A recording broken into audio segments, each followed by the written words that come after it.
كان عندي كلب كانيش على ايدي ربيته،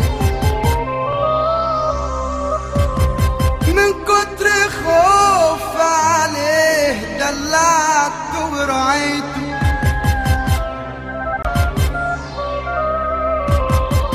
واما كبر حبة شاف نفسه السبعاوي، هوهو عليا ونسي وانا عمري ما انسى.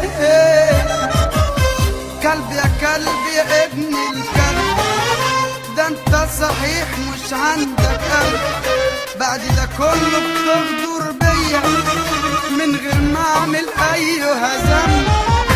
كنت صغير قوي غلبان وبتعرضني في كل مكان، وانا من طيب القلب دويت خدت بايدك ما انا انسان. ليلي لا رميتك ولا زعلتك يوم واذيتك، وانا بالعكس يا ابن الكلب من اخلاصي كمان حبيتك.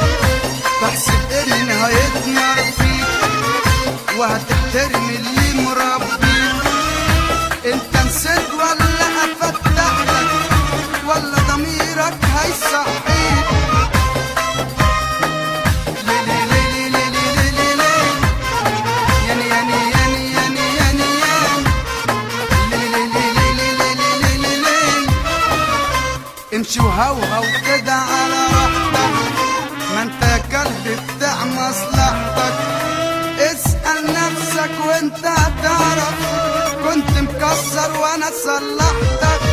بكرة هتيجي وترجع تاني وهتتندم او علشاني، مش هأملك تاني يا كلب علشان انت خسيس واناني.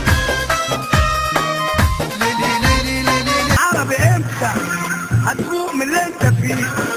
جاي الطوفان عليك وما انت تداري بيه في كل حته، اتضايقوا واشتكوا. يا عم عربي امتى ناويين تتحركوا؟ يا عم عربي امتى، يا عم عربي امتى ناويين تتحركوا؟ وكل هدر ياخد يجيب في سيرة مصر، يجيب في سيرة مصر. مالكش دعوة بمصر واعمل لنفسك صورة، ومصر ام الدنيا والنصر والعبور.